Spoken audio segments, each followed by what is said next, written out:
Hey, rising souls. Water doesn't argue with gravity. It just finds the lowest ground and goes there, without ever deciding to. Pour it on flat ground, and it spreads thin, going nowhere in particular. Pour that same water into a riverbed, and it carves a path. Watch what water does after enough time passes. That path gets a little deeper every single time water runs through it. Hundreds of years later, water still follows the exact same route without anyone telling it to. Your own mind behaves a lot like that second one.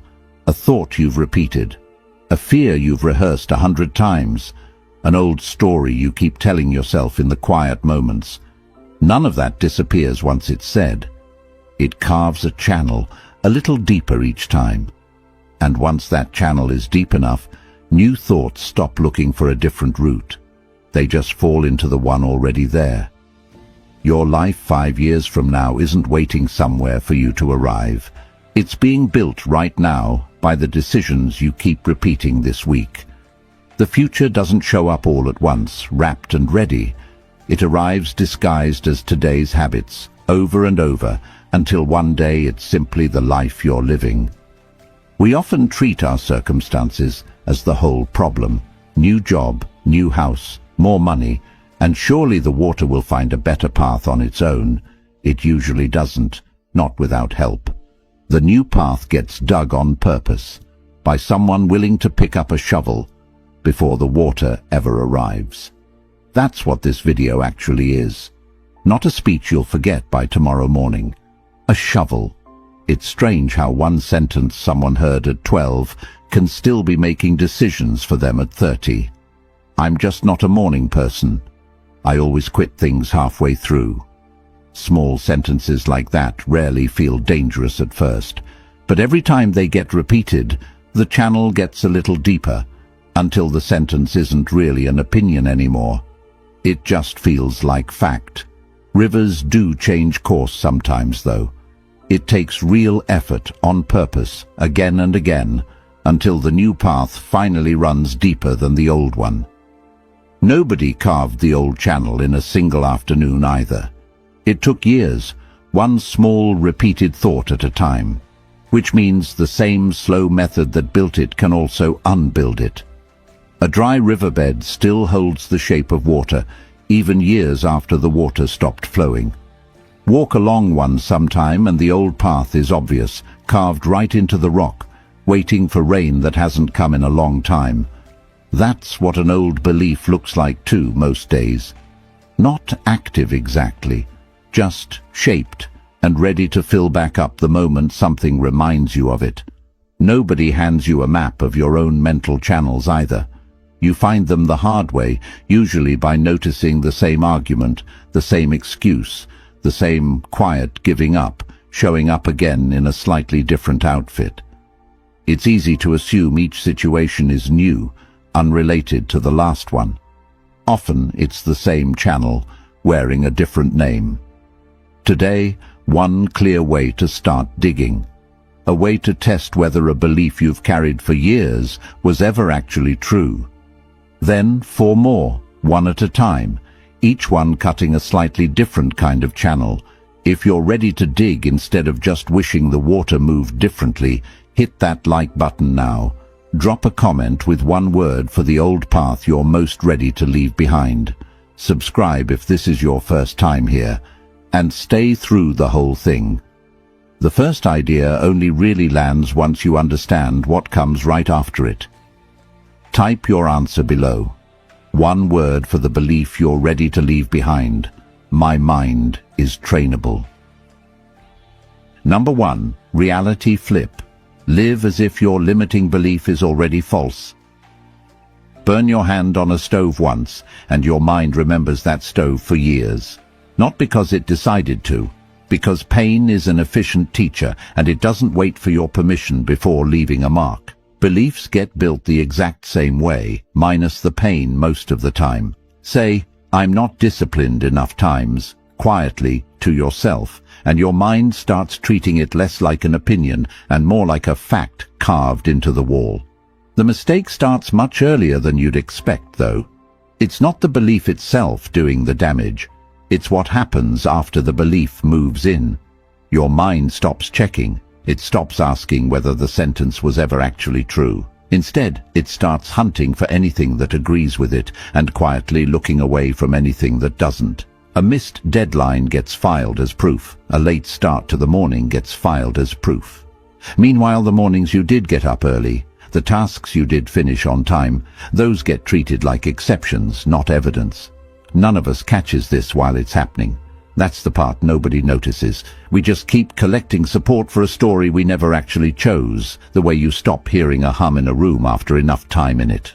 Over 100 years ago, a doctor named Alfred Adler kept running into patients convinced something was permanently wrong with them. Too weak, too awkward, unlovable in their own private math. Arguing with them rarely worked. Logic just bounced off, the same way a closing statement bounces off a jury that already decided the verdict before the trial began. So Adler tried something sideways instead. For short stretches, sometimes just an afternoon, he asked patients to act exactly as if the belief were already false. What he saw next surprised him. Patients who acted as if they already had the confidence they swore they lacked, some of them slowly built that confidence for real. Not through some sudden flash of insight, through evidence. Their own actions kept handing them small, undeniable proof the old case wasn't holding up anymore. That's the whole idea behind this technique. Beliefs rarely collapse in one dramatic movie moment. They get slowly outvoted instead. One inconvenient piece of evidence at a time, until the story simply can't hold its shape. A single vote rarely decides an election on its own. It takes thousands of them, quietly stacking up, before a result finally becomes undeniable. Beliefs get elected and unelected in the mind the same slow way. No single moment flips the outcome. It's the accumulation that does it, one small ballot at a time, long after anyone stopped watching closely. A man spent 10 years certain he was terrible at speaking in front of people. Every invitation declined. Every decline, more proof the belief was right. Then, on an ordinary Tuesday, someone pulled him into a short meeting with almost no warning at all. 2 minutes of talking. Nothing polished, nothing impressive, nothing happened, really. He didn't discover some hidden gift. He just survived it. Sat back down. The meeting moved on to the next item. But something quite shifted that day, because one small, unplanned moment had just started outweighing 10 years of assumption. Muscle memory works on a similar principle, if it helps to picture it that way. Learn to type, and eventually your fingers stop needing conscious direction. Not because you argued your fingers into it, because repetition built the pathway. Beliefs get built the same way, not through clever self-talk, through repeated action, until the mind treats it as automatic. Here's where the shift actually happens. Stop asking, does this match what I already believe about myself? Ask instead, what would someone without this belief do right now? Then do exactly that, without waiting for permission or the right mood to arrive first. One day of this won't erase 20 years of an old belief, to be fair about it.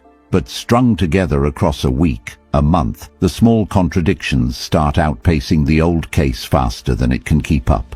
Eventually, the story simply can't hold together. It updates, or it falls apart under its own weight. The first few tries at this usually feel a little fake, like performing in front of an audience that isn't even watching. That feeling fades quicker than most people expect, usually by the third or fourth attempt, once the performance starts feeling less like acting and more like practice. An actor rehearsing a role often says the same thing about the first few run-throughs. Stiff, self-conscious, aware of every word as a line rather than a thought. Somewhere around the fifth or sixth rehearsal, the lines stop sounding like lines. They start sounding like the character actually thinking them. The words never changed, only the familiarity did. Try this tonight, quietly, without announcing it to anyone. Write down one belief that's been running your life for years. Then write one sentence. What would a person without that belief do tomorrow morning? Not next month. Tomorrow morning. Then go do that one specific thing. The world won't notice a thing, but you will. because you're the only witness sitting in on this particular case. This works on the small, quiet beliefs too, not only the dramatic ones. I never finish books. I'm bad at keeping in touch. These rarely get questioned, since they feel too minor to bother examining. But minor paths still carve just as deep, over enough time, and they're often the easiest ones to redirect first, simply because there's less resistance built up behind them. A jar sits on a shelf for years, labeled once, a long time ago, by someone who barely thought about it. Nobody checks the label again after that first day. It just gets trusted quietly, the way old labels always do. Most beliefs sit exactly like that jar. Nobody's opened the lid in years to see if what's inside still matches what the label claims. You've probably noticed one already, just reading this. What's the sentence you heard once and have been quietly repeating ever since? Give yourself permission to start small here. Not the biggest, scariest belief on day one, something modest instead, almost embarrassingly ordinary. Test the method there first. Once it's worked on something small, a bigger belief later on feels far less intimidating. A missed deadline, a quiet comment from a teacher years ago, a single bad presentation in a job nobody remembers anymore. Small moments like these get filed away, and the filing rarely stops on its own. Someone has to reach in and pull the file back out on purpose and check whether it still holds up. It usually doesn't. Not once you actually look. Before you scroll on, put this where you'll actually see it again. Write it in the comments. I am today's evidence. Number 2, constraint training. Limit yourself to unlock creativity. Two chefs get handed the exact same ingredients. One gets 3 hours, the other gets 30 minutes. Guess who plates something more interesting? It's easy to assume the chef with more time wins this one. Usually it's the other chef. Hand someone endless time and endless choices, and something strange happens. Nothing does. Hand that same person a wall to push against, and the wall starts doing half the thinking on its own. An economist named Herbert Simon spent years studying exactly this, under a term he called bounded rationality. What he found suggested, though it didn't fully prove, that human choices don't actually improve with more options. Past a certain point, they get worse, because a mind wasn't built to weigh infinite possibilities and still choose sharply among them. Call this small tool the friction test. On purpose, shrink your own options until the shrinking itself starts doing the creative work. Cut your usual time on a task in half and watch the unnecessary steps disappear on their own, simply because the clock is forcing the issue. Take a decision you've circled for weeks and force an answer within 60 seconds. Chances are it lands close to whatever you'd have reached after 3 anxious weeks anyway, minus the 3 anxious weeks. Spend 1 full day solving problems only with what's already within arm's reach. Nothing new, nothing bought, nothing borrowed. Your mind starts finding uses for objects it's been ignoring for years, faster than you'd expect. A songwriter with absolutely no rules at all can sit for weeks with nothing finished, because there are simply too many directions available. Give that same person 1 small rule, 3 chords, 1 ordinary object in the room, and ideas start showing up fast. Not because the rule made things easier in some magic sense. The rule gave their mind a wall, and a mind knows exactly what to do with a wall. A free afternoon meant for getting some work done usually gets spent deciding what to even start with. 45 minutes with 1 task picked in advance works differently. The limit makes the decision so your mind doesn't have to keep negotiating with itself. We often treat freedom as automatically better than limits. More time, more choices, more resources. Surely that produces something stronger. But a mind facing endless options spends real energy just scanning through them, quietly, before any actual work begins. That scanning is exhausting, and it drains you without announcing itself. Remove the options, and there's nothing left to scan. The mind skips straight to building. A buffet leaves most people less satisfied than a single well-made plate, oddly enough. Too many choices, and the meal becomes about sampling instead of actually eating. A single plate, chosen carefully in advance, tends to get finished and enjoyed in a way the buffet rarely manages. The same principle keeps showing up, plate after plate, choice after choice, in places that have nothing to do with food at all. Pick one day a week and complete one task using half your usual time or half your usual resources. Not because rushing beats patience, because the habit teaches your mind that limits aren't punishment. They're a tool you can pick up on purpose whenever choices start feeling like too much weight to carry. Over time, this changes how unexpected limits land too. A tight deadline, a smaller budget than hoped for. A tool that suddenly disappears. It stops registering as disaster because you've already practiced treating limits as useful instead of something to resent. Musicians who grew up without much equipment often talk about this without realizing they're describing a principle.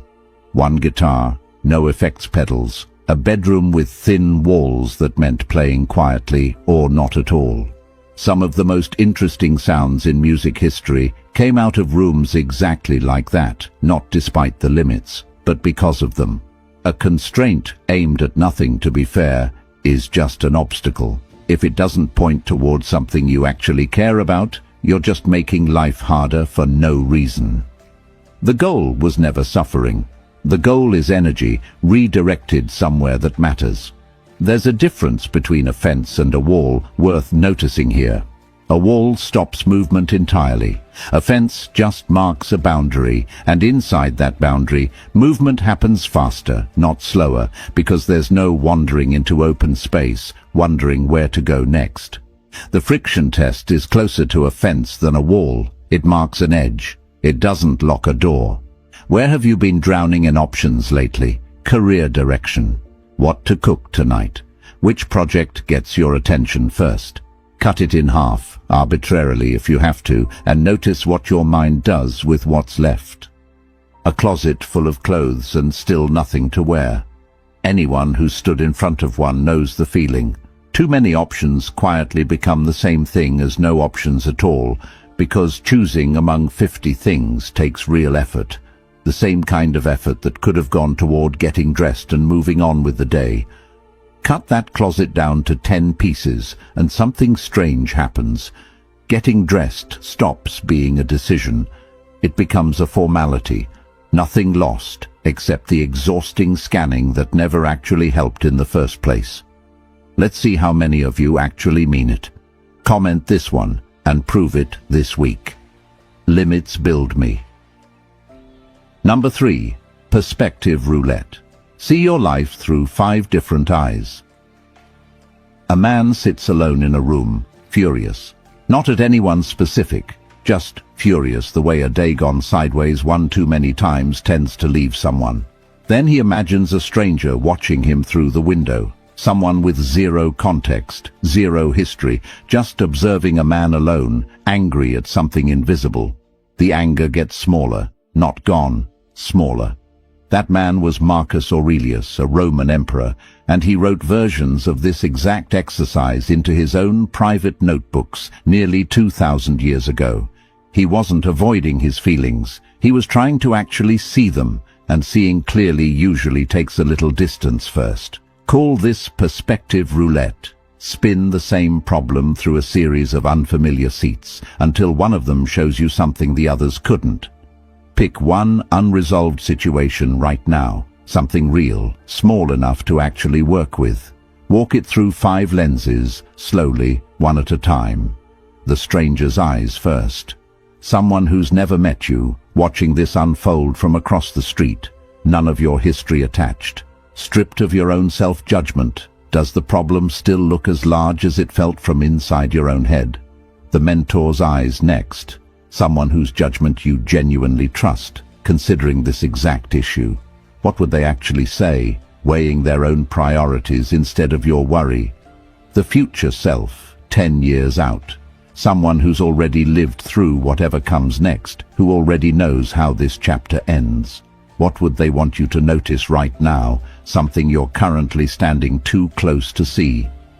The opponent's eyes, if another person's involved here. Not to excuse bad behavior, just to occupy the internal logic that got them where they are. Almost nobody casts themselves as the villain of their own story. What logic are they running on?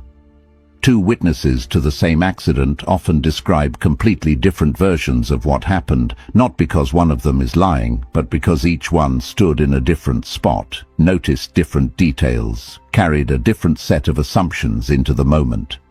Courts deal with this constantly. Most people never think to apply the same idea to their own arguments, assuming instead that their version is simply the version rather than one angle among several. The historian's eyes. Finally, someone writing about this exact moment a century from now, zero personal stake, describing it as a small data point inside a much older pattern. Fear of change maybe, fear of judgment, an old human story wearing new clothes. By the fifth lens, the situation usually hasn't physically changed at all. Your relationship to it has. A coworker sends a short, blunt message, and it ruins the rest of someone's afternoon. From their own seat, it feels personal, like disrespect. Try the stranger's eyes on that same message for a moment. Someone with zero background reading those same words. Suddenly it just reads like a person in a hurry. Nothing more. The words never changed, only the seat changed. This isn't about finding the one correct seat and discarding the rest. It's building the habit of checking more than one before deciding how you feel about something. Most reactions come from whichever seat someone happens to be sitting in that day, without ever noticing other seats were available the whole time. Not every lens fits every problem either. The stranger's eyes tend to work well on anything that feels bigger than it probably is. The future self tends to work well on anything that feels urgent today, but won't matter much a year from now. Learning which lens fits which problem takes some practice, but that practice becomes a quiet skill of its own, one you'll eventually use almost without thinking about it. A single argument can look completely different an hour later, once the anger has drained out of the room. Nothing about the argument changed. The person replaying it changed slightly just by letting time pass. Perspective roulette does on purpose what time usually does by accident. It just doesn't make you wait an hour to get there. Try this on something specific this week. A stalled decision, a quiet fear you've been circling without naming out loud. Notice which lens shifted your thinking the most. That's probably the one your instincts have been avoiding on purpose. A photograph looks completely different depending on where the camera stood. Same room, same moment, same people. Move the camera 3 feet to the left and the whole story the photo tells changes with it. Nobody staged anything differently. The camera just stood somewhere else. Most people never move the camera on their own problems. They stand in the same spot, taking the same shot over and over, and wonder why the picture never changes. It won't. Not until someone actually walks over and moves it. Number 4. Sensory deprivation sprints. Train focus in the dark. Turn off the lights. That's most of the exercise right there. We often fight for focus by fighting noise, notifications, conversations. A world constantly asking for its next slice of attention. There's a different route available. Instead of fighting through the noise, remove it almost entirely. Some athletes have used a version of this for years, blocking visual input so the body reacts on trained instinct instead of conscious hesitation. The principle isn't limited to sports, though. Pick a task that actually requires thought. Go somewhere dark, blinds shut, or close your eyes if the task allows it. 15 minutes on a timer. Phone in another room, not just face down nearby. No music, nothing but the task and the dark. The first few minutes tend to feel uncomfortable, and there's no point pretending otherwise. A mind used to constant stimulation scrambles for something, anything, to fill the silence. That's normal. Push through it. instead of reaching for relief. For many people, somewhere around minute 5 or 6, the mental noise starts to settle. Not on some fixed schedule and not for everyone. Often enough to notice though. If total darkness feels like too much to start with, try a gentler version first. Sit somewhere quiet. Dim the lights instead of switching them off. Close your eyes for 5 minutes. Phone left in another room. Don't aim your thoughts anywhere specific yet. Just notice how loud your own mind sounds once the outside noise gets taken away. Most people are surprised by how much mental noise was actually there the whole time, running quietly underneath everything else. Stretch it slowly once the shorter version feels normal. 10 minutes, then 15. Add a real task once you're ready, something that genuinely needs your full attention. A large share of what your brain processes every second comes through your eyes, even when you're not deliberately looking at anything. Just having your eyes open in an ordinary room means your brain is constantly scanning for movement, checking for anything new. Close your eyes or sit in the dark, and that scanning job switches off completely. All that freed up energy has to go somewhere.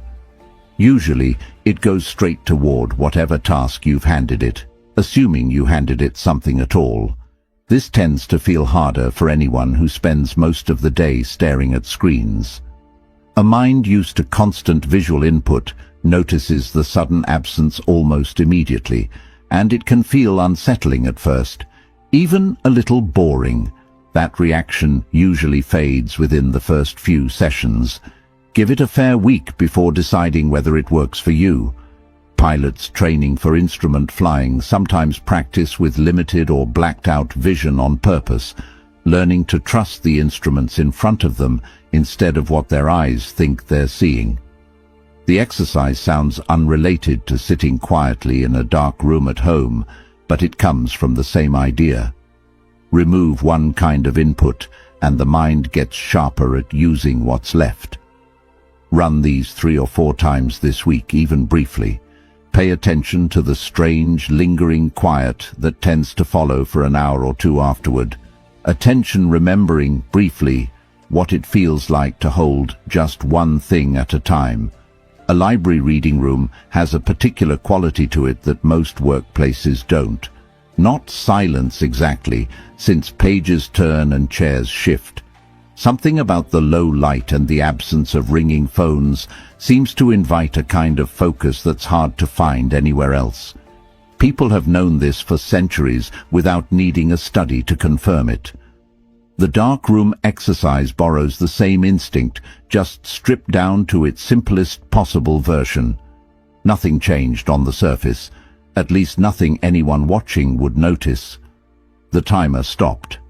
The room lights came back on. Someone probably checked their phone within the first 10 seconds. But something in the noise had gone quiet for a while first. And that's the part worth repeating. What's one task you've been avoiding that might actually get easier after 15 minutes in the dark? A room goes quiet the second the television clicks off. Not silent exactly. There's still the hum of a refrigerator somewhere, a car passing outside. But the quiet feels enormous compared to a second ago, simply because something loud just left the room. That's roughly what the first few minutes of darkness feel like too. Enormous, almost too quiet, until the ears and the mind both adjust and realize nothing's actually missing. Just something that used to fill the space, gone for a little while. Try the 15 minutes first, then come back and tell me. Silence sharpens me. Number 5. Paradox thinking. Hold 2 opposites at once. A writer named F. Scott Fitzgerald once wrote a line that's outlasted most of his novels. The test of a first-rate mind, he said, is holding 2 opposite ideas at the same time and still functioning normally, not resolving them, not picking a winner, just holding both and moving forward anyway. We often do the opposite by instinct. A contradiction appears, and the mind rushes to collapse it into one side or the other, because holding both at once feels unstable, almost dishonest, even when it isn't. Gratitude and ambition, held together, look like they should cancel out. How can someone be thankful and dissatisfied at the same time? They don't cancel, though. Gratitude without ambition tends to turn into complacency over time. Ambition without gratitude tends to turn into something close to misery. Held together, each one keeps the other's worst tendency in check. A harder pairing. Planning carefully for the future while fully accepting the plan might fall apart anyway. Treated as either or, someone is either a planner or someone who goes with the flow. The stronger version isn't a compromise between those two. It's full commitment to the plan in one hand, full acceptance of its possible collapse in the other, held at the same time, neither one quietly loosening its grip on the other. Rigid thinking, forcing every contradiction toward one resolved answer, tends to produce fragile decisions. Real situations are rarely clean. They're layered, often contradictory, full of things simultaneously true and inconvenient for each other. A mind trained only to pick sides tends to snap the moment reality refuses a tidy answer. Bridges are built to bend slightly in strong wind, on purpose, by engineers who understand something most of us forget in our own lives. A structure that refuses to move at all tends to break under pressure that a flexible one would have simply absorbed. Rigidity looks like strength, right up until the moment it isn't. A mind practiced in holding paradox doesn't snap the same way. It bends. It sits with the tension instead of resolving it early, and the better decision tends to become visible only once that tension's been held long enough to actually look at. Pick one contradiction quietly avoided this week: loving someone and being frustrated with them, wanting stability and craving change, feeling proud of how far you've come and still hungry for more anyway. Instead of picking a side, write both truths down, side by side, and sit with them a few minutes without deciding which one wins. That stillness feels unsettling at first. Then, a little later, it stops feeling unstable. It starts feeling honest. Loving a job and feeling completely drained by it is one more pairing worth sitting with. Most people assume they have to pick one description or the other. Both can be true together without erasing each other. Admitting both at once tends to lead somewhere clearer than picking just one side ever could. Loving the work shows what's actually worth protecting. Admitting the exhaustion shows what actually needs to change. This takes practice, mostly because it goes against how many of us were raised to think. A clear, single answer often gets treated as strength, and sitting with uncertainty gets treated as weakness. This flips that. Holding two honest truths at once, without collapsing them, takes more strength than picking the easy side, even though it doesn't look as impressive from the outside. A parent can be proud of a child leaving home and heartbroken about it in the exact same breath. Nobody needs to explain that one. Most people recognize it the moment it's said, because they've either felt it themselves or watched someone else live through it. That's really what paradox thinking is asking for, over and over. Not a clever trick. Just permission to feel two true things without forcing one of them to leave the room. The strength is quieter here. It tends to hold up better under real pressure than a confident answer built on only half the truth. A tightrope walker doesn't lean fully left or fully right. Leaning hard either way is exactly how someone falls. Balance lives in the middle, in the tension between two directions pulling at once, neither one winning outright. Paradox thinking works the same way. The two truths pull against each other, and the pulling itself is what keeps a person upright. Pick your two truths, then drop this in the comments so I know you sat with it. I hold both truths. 5 ideas, side by side. Flip a belief and let the evidence do the convincing instead of willpower alone. Shrink your options and let the friction do the creating. Borrow 5 sets of eyes and let distance do the clarifying. Sit in the dark and let silence do the focusing. Hold 2 opposing truths and let the tension do the maturing. None of it costs money. None of it needs anyone's permission but your own. It needs one thing: actually practicing it, starting today, not eventually, not once things calm down. Pick whichever one made you slightly uncomfortable while watching. That discomfort usually isn't a warning to avoid it. It's closer to a signal, pointing at exactly the one your mind's been needing most. Back to that riverbed from the very beginning. None of these 5 ideas change your circumstances directly. Not one of them hands you a new job, a new relationship, or a bigger bank balance by itself. What they actually do is cut a new channel in the mind, one small shovel of effort at a time.